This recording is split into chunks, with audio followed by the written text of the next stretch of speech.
Start करके बता देना। हाँ, वेलकम स्टूडेंट, जीत आईएएस के ऑनलाइन प्लेटफॉर्म में आपका स्वागत है। आज हम एलटी जेडबीसी की क्लास के लिए यहाँ पर प्रेजेंट हैं। आपको इसमें जूलॉजी, बॉटनी और केमिस्ट्री, इन तीन टॉपिक्स का, इन तीन सब्जेक्ट का यहाँ पर अध्ययन करना है। इनके बारे में हम देखेंगे। एट फर्स्ट हम इसमें जूलॉजी को लेंगे, फिर हम बॉटनी पर जाएंगे, उसके बाद हम केमिस्ट्री लेंगे। जूलॉजी और बॉटनी को हम लाइफ साइंस के अंतर्गत लेते हैं। आपके एलटी में जितना भी कोर्स आएगा, उस कोर्स के अंतर्गत जो जूलॉजी और बॉटनी है, ये लगभग कंबाइंड है। अगर हम देखें, थोड़ा क्लासिफिकेशन की ओर जाते हैं, तो वो प्लांट क्लासिफिकेशन अलग हो जाएगा, एनिमल का अलग हो जाएगा। आपके जितने भी टॉपिक्स यहाँ पर कवर होंगे या जो आपका सिलेबस है, उसके अंतर्गत आपका एनाटमी आएगी, यानी मॉर्फोलॉजी स्टडी, जेनेटिक आएगा इसमें फिजियोलॉजी की हम यहाँ पर अध्ययन देखेंगे, ठीक है। माइक्रोबायोलॉजी देखेंगे, बायोटेक्नोलॉजी का अध्ययन यहाँ पर हम करेंगे, साथ में वायरस, बैक्टीरिया। तो इतना टॉपिक हमारा ये दोनों जूलॉजी और बॉटनी एक साथ कवर करेगा, इसको एक साथ देखेंगे हम। सब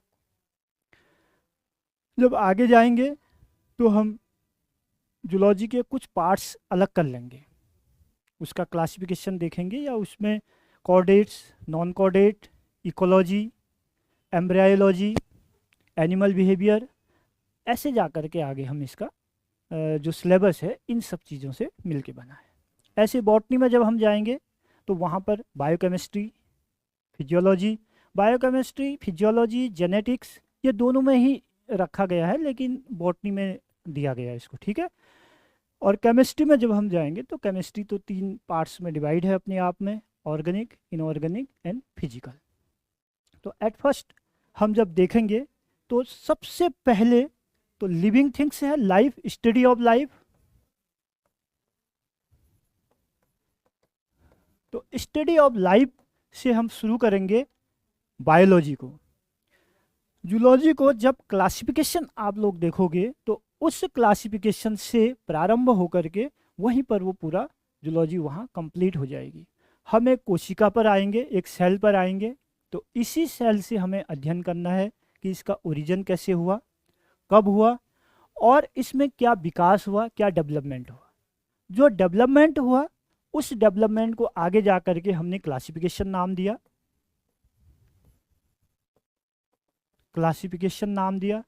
इस क्लासिफिकेशन में हम एनिमल को डिवाइड करते हुए जाएंगे। इसी कोशिका से जो क्लासिफिकेशन हम देखेंगे बॉटनी में, वहाँ पर प्लांट का हम डिवीजन देखेंगे कि किस तरह से हमने उनको ब्रायोफाइट, टेरिडोफाइट, जिम्नोस्पर्म, एंजियोस्पर्म ऐसे डिवाइड किया गया। तो at first we will discuss about classification of animal.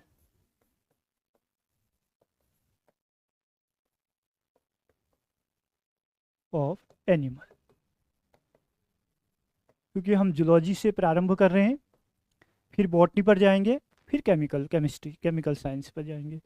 तो क्लासिफिकेशन ऑफ एनिमल में जब हम चलते हैं तो हम ये देखते हैं कि लाइफ एक सेल से प्रारंभ हुई, और इस सेल का जो डेवलपमेंट हुआ, जो विकास हुआ, ऐसे करके आज मैमल्स तक इसका विकास होगा, ठीक है। अब एट फर्स्ट हमने देखा यूनिसेलुलर, और उसके बाद ये डेवलपमेंट में आया मल्टी सेलुलर। तो सबसे पहले जब हमने देखा कोशिका को, जब कोशिका का निर्माण हो गया, कोशिका यहाँ जीवन संभव हो गया, जब जीवन आया, तो हमने देखा कि एक कोशिका बन गई, एक कोशिका देखने को मिली साइंटिस्ट को। तो उस कोशिका को इन्होंने कहा यूनिसेलुलर। तो जब आज की डेट में इसका अध्ययन किया गया तो इस जीवन को, इस लाइफ को दो भागों में डिवाइड किया गया। सब फर्स्ट है हमारा प्रोटोजुआ, और दूसरा है हमारा मेटाजुआ। स्टूडेंट, आप ये जानते हैं कि जब हम एनिमल का क्लासिफिकेशन करेंगे तो हम किंगडम एनिमिलिया की हम बात कर रहे हैं, किंगडम एनिमिलिया।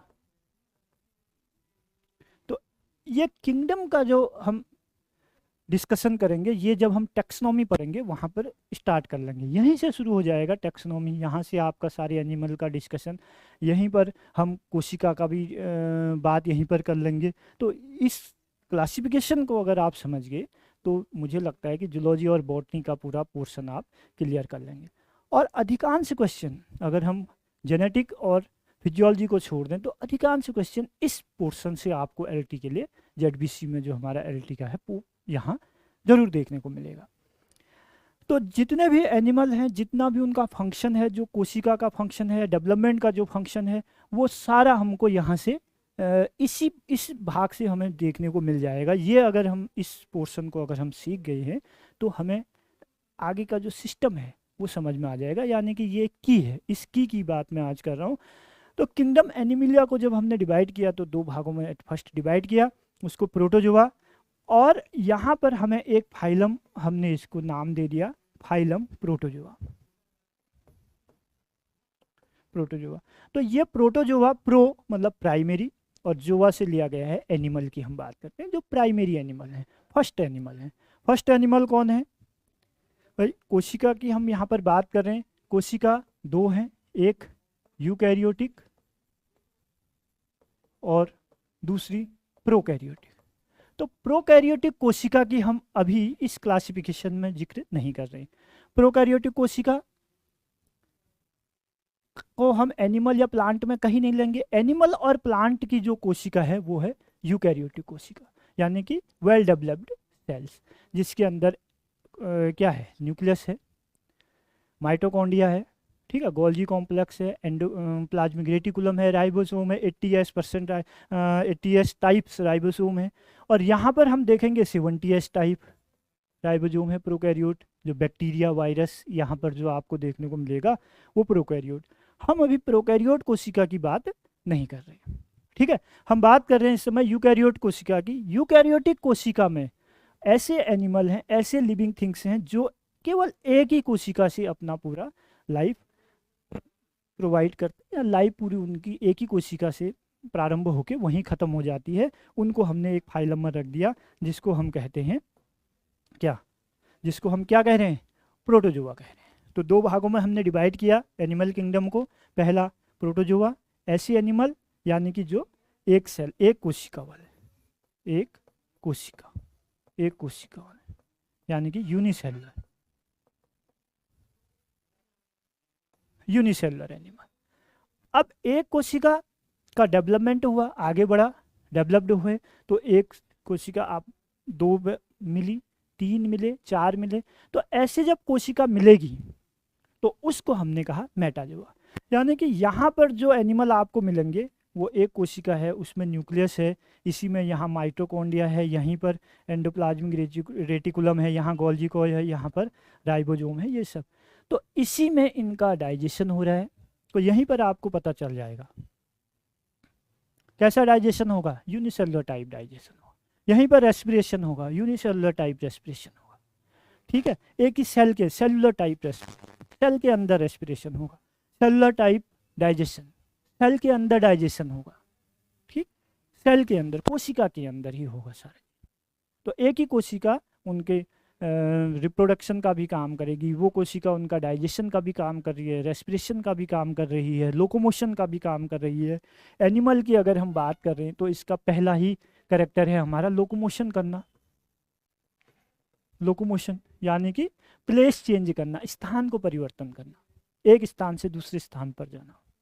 तो जब स्थान परिवर्तन हो रहा है तो उसको लोकोमोशन। और ये कोई ऐसा ऑर्गेनल्स नहीं है, यहाँ पर ऑर्गन्स नहीं है, ऑर्गेनल्स, सेल ऑर्गेनल्स तो सेल के अंदर हैं, कोई ऐसे ऑर्गन्स नहीं बने अभी तक, केवल कोशिका है, ठीक है। अब जब हम मेटाजोआ में आ जाते हैं, जब हमने बात करी एनिमल की, तो हमने पहला प्रोटोजोआ लिया और दूसरा हमने कहा मेटाजोआ। अब मेटाजोआ जो है वो मल्टी सेलुलर है, multi cellular animal, multi cellular animal, यानी दो या दो से अधिक कोशिकाओं से मिलकर बनने वाले जो एनिमल हैं, टू और मोर देन टू सेल्स, अगर आपस में जुड़ गए, ठीक है, उनके द्वारा जो उनसे जो एनिमल बने हैं उन एनिमल को हमने मेटाजोआ में रख दिया। बाकी जितने भी एनिमल हैं, यानी यूनिसेलुलर से हटा के छोड़ करके जितने एनिमल हैं वो सब यहाँ आ गए। तो ये भी हमें तीन प्रकार से मिलते हैं, तीन तरीके के हैं। पहला है मीजोजोआ, दूसरा है पैराजोआ, तीसरा है यूमेटाजोआ। तो इन तीन पार्ट्स में हमने इनको डिवाइड किया। अब क्यों किया? यहाँ पर हमने कहा मल्टी सेलुलर है, भाई मल्टी सेलुलर सभी हैं, यानी यूनिसेलुलर नहीं है, दो या दो से अधिक कोशिका से मिल करके बने हुए हैं।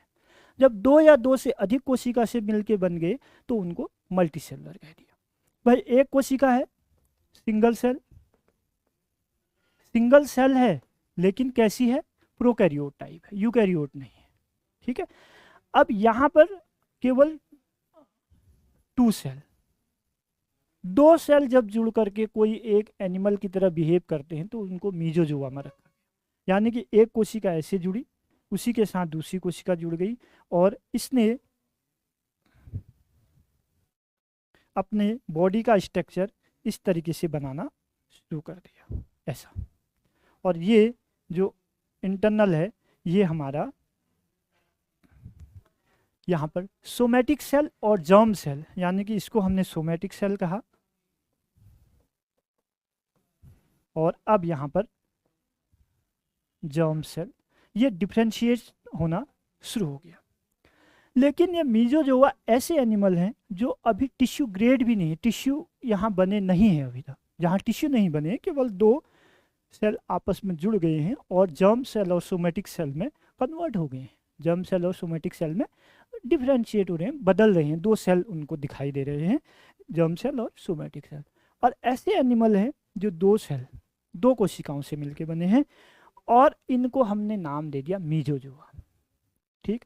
टिश्यू अभी नहीं बने हैं, यहाँ पर सेल मिल तो गए हैं, ठीक है, कोशिका से मिलकर के क्या बनेगा? टिश्यू बनेगा, ठीक। तो ये कुछ एनिमल ऐसे भी हैं जो बीच में हैं, पैराजोआ और प्रोटोजोआ के, वहाँ भी क्या टिश्यू नहीं बने, ठीक है। सेकेंडरी, अगर इस सेकेंड पार्ट्स में अगर हम आते हैं,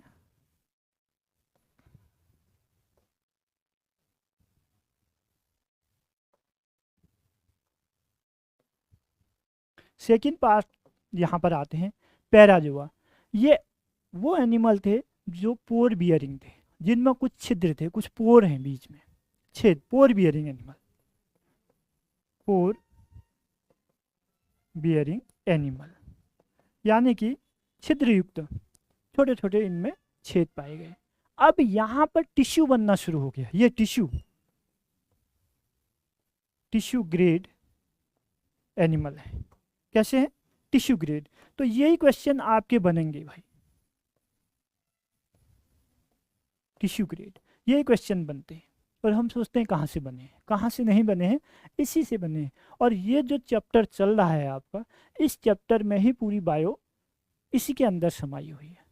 क्योंकि स्टार्टिंग सेल से हमने शुरू किया, प्रोटोजोआ से हम शुरू करेंगे, यानी यूनिसेलुलर से मल्टी सेलुलर तक आएंगे, वहीं पूरी जेनेटिक आएगी, उसी में पूरा बायोकेमिस्ट्री आएगा, इसी में पूरा फिजियोलॉजी आएगा, सब कुछ आ जाएगा इसी के बीच में।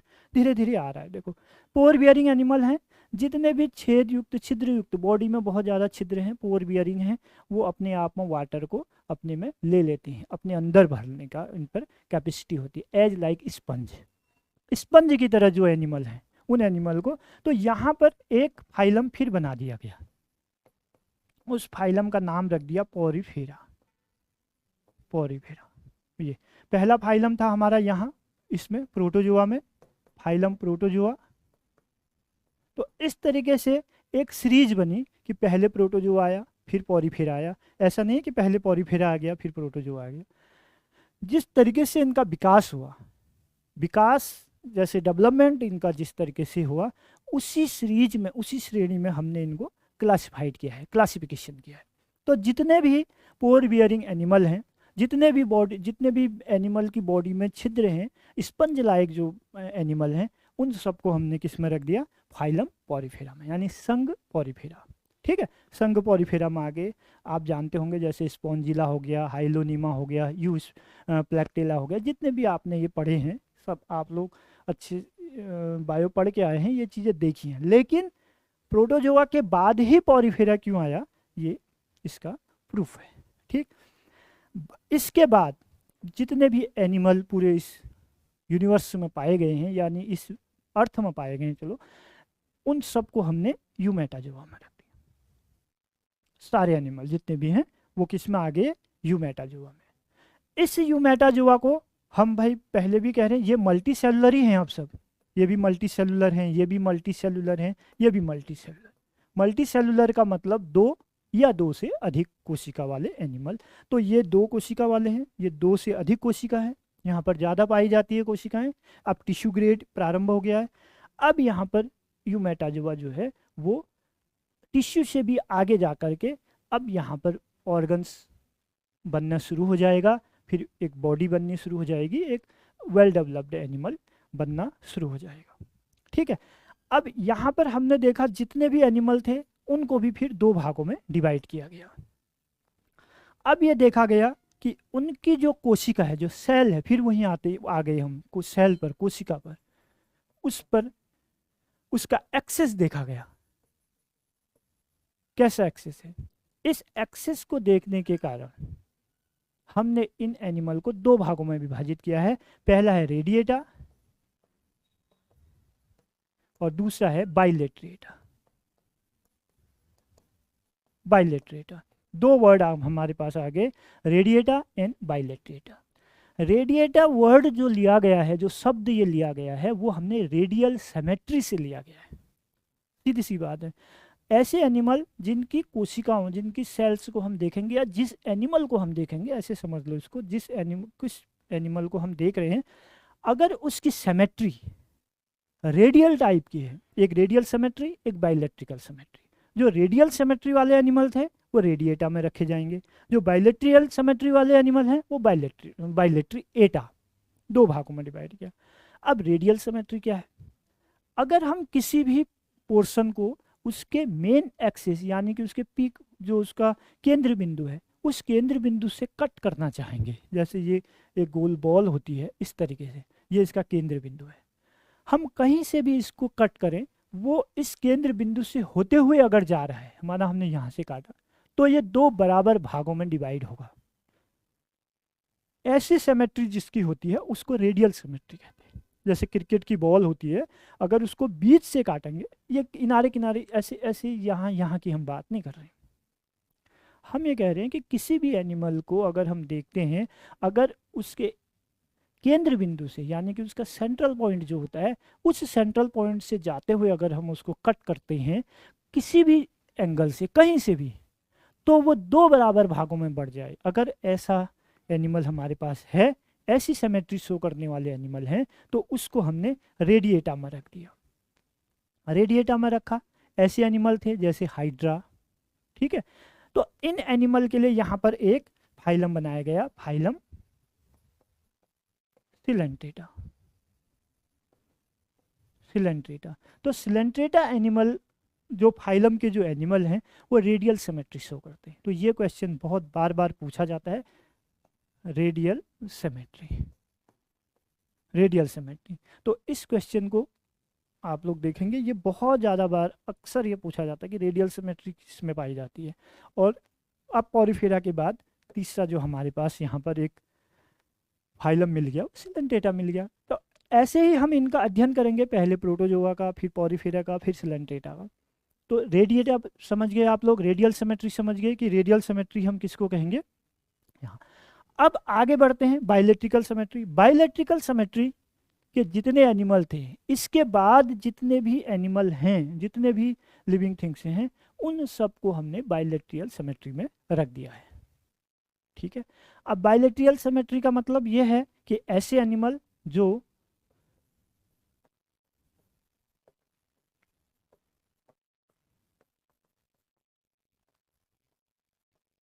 बाइलेट्रियल सिमेट्री शो करेंगे। बाइलेट्रिकल सिमेट्री वो एनिमल शो करेंगे, उसको कहते हैं बाइलेट्रिकल सिमेट्री यदि हम किसी भी एनिमल को अगर लॉन्जिट्यूडनल कट करते हैं ऐसे, तो वो दो बराबर भागों में डिवाइड होगा। जैसे हम लोग हैं, हमको देख रहे हो आप लोग, तो अगर बिल्कुल लॉन्जिट्यूडनल ऐसे डिवाइड कर दिया तो फिजियोलॉजिकली हम, मॉर्फोलॉजिकली हम दो भागों में डिवाइड हो जाएंगे। तो इस तरीके की सिमेट्री जो एनिमल शो करते हैं उसको कहते हैं बाइलेट्रिकल सिमेट्री। अगर उसको मिडिल पॉइंट से एक लॉन्जिट्यूडनल, उसके केंद्र बिंदु से होते हुए लॉन्जिट्यूडनल कट करेंगे। रेडियल सिमेट्री तो था कि हम इसको केंद्र बिंदु से ले जाकर कहीं से भी कट कर दें ऐसे, तो वो दो बराबर भागों में बढ़ जाएगा। लेकिन हम बात करें बाइलेट्रिकल, तो केंद्र बिंदु पर जाकर के लॉन्जिट्यूडनल अगर हम सीधे अगर उसको ऐसे हम कट करते हैं तो वो दो भागों में डिवाइड हो जाएगा। तो ऐसे जितने भी एनिमल थे उनको हमने बाइलेट्रियल सिमेट्री में रख दिया, बाइलेट्रिएटा कह दिया। ठीक, तो बाइलेट्रिएटा में जब हमने देखा तो वहाँ पर बहुत ज़्यादा एनिमल हैं, फिर उनको तीन भागों में डिवाइड किया गया, तीन पार्ट से डिवाइड किए गए उनके। ठीक है, तो बाइलेट्रिकल सिमेट्रिकल एनिमल जितने भी हैं सिलेंट्रेटा के बाद, सब एनिमल बाइलेट्रिकल सिमेट्रिकल है, सब में बाइलेट्रिकल सिमेट्रिकल। अगर ये क्वेश्चन पूछा जाता है तो आप देख लेंगे प्रोटोजोआ, पॉरीफेरा, सिलेंट्रेटा, उसके बाद जो फाइलम है वो बाइलेट्रिकल सिमेट्री है। और रेडियल सिमेट्री सिलेंट्रेट हो गया। ठीक है, टिश्यू ग्रेडेड पॉरीफेरा हो गया। ठीक, यूनिसेलुलर यूकैरियोट में हमारे पास प्रोटोजोआ हो गया। और अब यहाँ पर आते हैं तो सबसे पहले इसमें आता है एसिलोमेटा। इस डिवीजन को हमने सिलोम के बेस पर डिवीजन किया है। अब हमने देखा कि जितने भी एनिमल हैं उस एनिमल में वो एनिमल सारे क्या हैं, मल्टीसेलुलर हैं। यूकैरियोट एनिमल की हम बात कर रहे हैं, मल्टीसेलुलर हैं और साथ साथ बाइलेट्रिकल सिमेट्री वाले एनिमल हैं।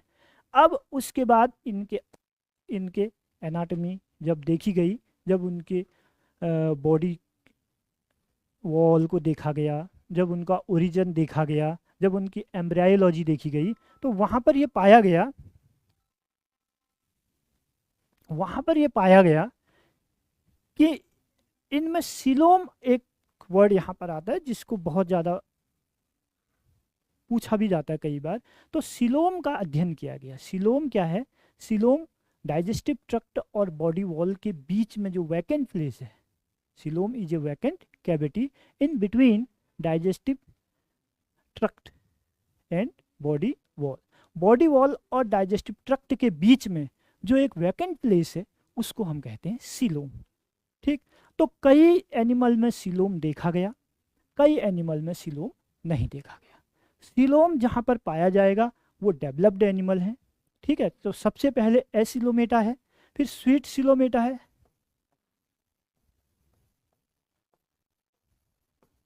स्वीट सिलोमेटा, उसके बाद सिलोमेटा। यानी कि यहाँ पर सिलोम पाया गया है।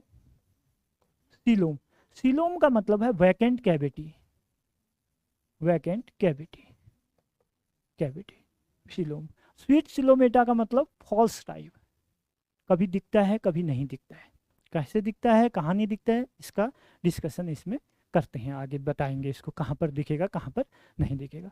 एसिलोमेटा का मतलब विदाउट, विदाउट सिलोम, मतलब ऐसे एनिमल जो बाइलेट्रिकल सिमेट्री तो शो करते हैं, मल्टीसेलुलर तो हैं, लेकिन सिलोम शो नहीं कर रहे हैं, उनको हम कहते हैं एसिलोमेटा। और स्वीट सिलोमेटा की कहीं कहीं शो करेंगे कहीं शो नहीं करेंगे। ठीक है, और सिलोमेट ऐसे एनिमल हैं जो सिलोम शो करेंगे, मतलब। ठीक है, अब ये सिलोम क्या है? Coelom is a vacant cavity in between digestive tract and body wall. Body wall और डाइजेस्टिव ट्रैक्ट के बीच में जो एक वैकेंट कैविटी होती है, वैकेंट प्लेस होता है, उसको हम सिलोम कहते हैं। सिलोम बॉडी में वैक्यूम बनाने के लिए, यानी उत्पन्न करने के लिए एक बहुत इम्पोर्टेंट पार्ट्स है। वैकेंट कैविटी है लेकिन इम्पोर्टेंट है। हमारी बॉडी है, हमारी बॉडी के अंदर अगर हम देखते हैं तो यहाँ लीवर है, हार्ट है, लंग्स हैं, किडनी, सारे ऑर्गन रखे हुए हैं एक पॉकेट के जैसे अंदर। एक बाहर एक पॉकेट है, एक थैला है उसके अंदर। अब कभी करवट बदल रहे हैं, कभी बैठ रहे हैं, कभी खड़े हैं, लेकिन जितने भी ऑर्गन हैं हमारे वो अपनी जगह खड़े हैं। कैसे हैं? क्योंकि हर एक ऑर्गन, हमने कहा कि डाइजेस्टिव ट्रक्ट, ट्रक्ट का मतलब है कि पूरी बॉडी के अंदर जो ट्रक्ट है हमारे, जो जो जितने भी एनिमल बने हो, जितने भी एनिमल के अंदर जो बॉडी के जो ऑर्गन्स बने हुए हैं हम उनकी बात कर रहे हैं, वो बॉडी ऑर्गन्स और दूसरे बॉडी ऑर्गन, ये एक ऑर्गन है, ये दूसरा बॉडी ऑर्गन है, इसके बाहर ये क्या है, बॉडी वॉल है। इस वॉल और इस वॉल के बीच में ये खाली स्थान है, इस खाली स्थान को हम वैकेंट कैविटी कहते हैं। ये वैकेंट कैविटी एक दूसरे ऑर्गन को आपस में चिपकने नहीं देता। अगर ये खाली, ये वैक्यूम यहाँ पर नहीं होगा तो चिपक जाएंगे, तो फिर फंक्शन करना बंद कर देंगे। यानी हायर एनिमल, यहाँ ज़्यादा ऑर्गन्स बनना आप शुरू हो रहा है, अभी तो धीरे धीरे कुछ कुछ ऑर्गन, बहुत कम कम ऑर्गन वाले एनिमल हैं जिनको हमने देखा, यूनिसेलुलर है, कोई ऑर्गन्स नहीं है, टिश्यू ग्रेडेड है, टिश्यू है, कोई ऑर्गन्स नहीं है। ठीक है, उसके बाद हमारे रेडियल सिमेट्री में तो शुरू हो गया ऑर्गन बनना, लेकिन बहुत कम है। पॉलीमॉर्फिज्म वहाँ पर शो हो जाता है कि एक पॉली है, एक मॉर्फिज, एक मेड्यूसा है। ठीक है, एक केवल डाइजेस्टिव सिस्टम को शो करता है और दूसरा वाला भाग जो है वो रिप्रोडक्टिव पार्ट्स को शो करता है, बस उतने ही शो करके वो डिवीजन होता है, तो उसको पॉलीमॉर्फिज्म कहते हैं। यही पूछ देता है क्वेश्चन आपके एलटी में कि पॉलीमॉर्फिज्म कौन शो कर रहा है। रेडियल सिमेट्री के एनिमल शो कर रहे हैं, यानी कि सिलेंट्रेट शो कर रहा है, उसको पॉलीमॉर्फिज्म। क्या होता है भाई, वहाँ बॉडी का डिवीजन होना शुरू हो गया, बॉडी, एक ही बॉडी दो चीज़ परफॉर्म करना शुरू कर दे रही है। इधर एक भाग उसका डाइजेस्टिव सिस्टम शो कर रहा है और दूसरा भाग उसका क्या शो कर देता है, रिप्रोडक्शन। अलग अलग भाग अलग अलग काम करना शुरू कर रहे हैं। लेकिन हमारी बॉडी के अंदर अब सब वर्क एक साथ हो रहा है, रेस्पिरेशन भी हो रहा है, डाइजेशन भी हो रहा है, हम लोकोमोशन भी कर रहे हैं, हम बोल भी रहे हैं, हम सुन भी रहे हैं, सब चीज़ एक साथ चल रहा है प्रोसेस। तो ऐसी बॉडी के लिए हमें ज़्यादा ऑर्गन की ज़रूरत पड़ी। ज़्यादा ऑर्गन की ज़रूरत है तो फिर सीलोम की ज़रूरत पड़ गई। सीलोम ने एक दूसरे बॉडी की ऑर्गन को आपस में चिपकने से बचाने का काम करना शुरू कर दिया, तो उसको हमने क्या कह दिया, सीलोम कह दिया। ठीक है ना, तो वो सीलोम हो गया हमारा। अब जो एनिमल बाइलेक्ट्रिकल सिमेट्री शो करते हैं लेकिन सीलोम नहीं पाए जाते हैं, उनको हमने कह दिया एसिलोमेट। सीधी सी ए मतलब ए लग गया, नहीं है, सीलोम नहीं है। इस सीलोम को हम इस तरीके से भी देखते हैं, सीलोम को जब हम एम्ब्रायोलॉजी जब देखेंगे, जब भ्रूण की जब हम स्टडी करते हैं एम्ब्रायो की, तो वहाँ पर जब हम देखते हैं या हम जब कोशिका को देखेंगे तो उसमें हम ये कहेंगे कि इसके 3 भाग होते हैं सामान्यतया। ठीक है, एक एक्टोडर्म, फिर मीजोडर्म, फिर एंडोडर्म, ये 3 भाग होते हैं। ठीक, जहां पर ये मीजोडर्म नहीं होता है, ये वाला भाग, केवल एक्टोडर्म और एंडोडर्म होता है। जब हम एम्ब्रियो को चेक करते हैं, देखते हैं, जब किसी कोशिका के एम्ब्रायोलॉजी देख रहे हैं, अब हम एम्ब्रियो में चेक कर रहे हैं, तो वहां पर हमें 2 ही चीज मिलेगा, एक्टोडर्म और एंडोडर्म। तीसरी मीजोडर्म लेयर है ही नहीं, तो इसको हम कहते हैं एसिलोमेटा। ये क्या है, एसिलोम, यानी सीलोम नहीं है इसमें, सिंपल सी। उन दोनों बॉडी के बीच में कोई भी वैकेंट प्लेस नहीं है। ठीक है, तो एसिलोमेट। अब जब आप लोगों ने स्टडी की है, आप लोगों ने देखा है कि जब भी एनिमल की लाइफ साइकिल, देखो अब लाइफ साइकिल में आ जाएंगे यहाँ, इस पोर्शन को पढ़ने में हम सारी चीज़ों को कवर करते चलेंगे। अब हम लाइफ साइकिल में आ गए। लाइफ साइकिल, जब लाइफ साइकिल देखते हैं, जब जीवन पूरा देखते हैं, तो एनिमल का जीवन 2 भागों में डिवाइड होगा, एक तो लार्वा, दूसरा एडल्ट, ये ऐसे। ठीक है, एडल्ट होंगे मेल फीमेल, ठीक, उसके बाद फर्टिलाइजेशन होगा, फिर गैमेटोजेनेसिस, ठीक है, देन उसके बाद अगर एक लार्वा बन रहा है, फिर मेटामॉर्फोसिस हो रही है, फिर एक एनिमल बन रहा है। तो ऐसे को हम, ऐसा डेवलपमेंट को हम कहते हैं इनडायरेक्ट डेवलपमेंट। पहले एक एनिमल बन रहा है, फिर दूसरा बन रहा है, यानी पहले एक लार्वा बन रहा है, जैसे फ्रॉग में होता है। आपने फ्रॉग को देखा है, फ्रॉग एडल्ट एनिमल है, लेकिन जब उनमें फर्टिलाइजेशन होता है, गैमेटोजेनेसिस होती है, तो एक पहले एक दूसरा एनिमल बनता है जिसको हम टेडपोल लार्वा कहते हैं। ठीक है, वो टेडपोल लार्वा कुछ टाइम तक बिल्कुल सरवाइव करेगा, पूरा एक एनिमल है, सरवाइव करेगा, ठीक है, और आगे जा कर के वो क्या है, अपने जैसे एनिमल पैदा तो नहीं कर पाता, लेकिन आगे जाके वो मेटामॉर्फोसिस करेगा। मेटामॉर्फोसिस का मतलब परिवर्तन, उसके बॉडी में परिवर्तन होना, हार्मोनिक परिवर्तन होना, परिवर्तन होकर के वो एक दूसरे टाइप का एनिमल बन जाता है। तो जब दूसरे टाइप का एनिमल बनेगा तो वो ऐसा एनिमल बनता है जिससे वो पैदा हुआ है, तो इसको एडल्ट कहते हैं। तो ये दो डेवलपमेंट में दो स्टेज होती हैं, एक लार्वा, एक एडल्ट। अब जरूरी नहीं है कि सब में हो, तो ये आगे इसी क्लासिफिकेशन में हम आगे पढ़ेंगे कहाँ तक लार्वा होता है, कहाँ तक नहीं होता है, ये भी हम देख लेंगे इसको, ठीक है। अब देखो यहाँ पर जब स्वीट सिलोमेट की हम बात करते हैं तो ऐसे कुछ हमारे पास फाइलम्स हैं, उनमें लार्वा में तो सिलोम दिखता है। देखो यहाँ पर हमने कहा लाइफ साइकिल में जब हम लार्वा देखेंगे सिलोम होगा, और जब एडल्ट में जाएंगे सिलोम नहीं दिखेगा, ठीक है। ओके, तो स्टूडेंट आज यहीं तक देखेंगे, इसके बाद सिलोम के आगे की स्टडी हम नेक्स्ट क्लास में करते हैं। आपको प्रॉपर जो LT ZBC के लिए जो क्लासेस मिलेंगी, उसमें आपको पूरी वीडियो, ठीक है, उसके साथ PDF, और उसके साथ आपको पूरी क्लास और आएंगी, वो जीत IS के एप्लीकेशन में आपको मिलेंगी। आपको इसको लेना है, देखना है, हमारी आगे की क्लास आपको जीत IS के एप्लीकेशन से मिलेंगी। Okay student, thank you so much.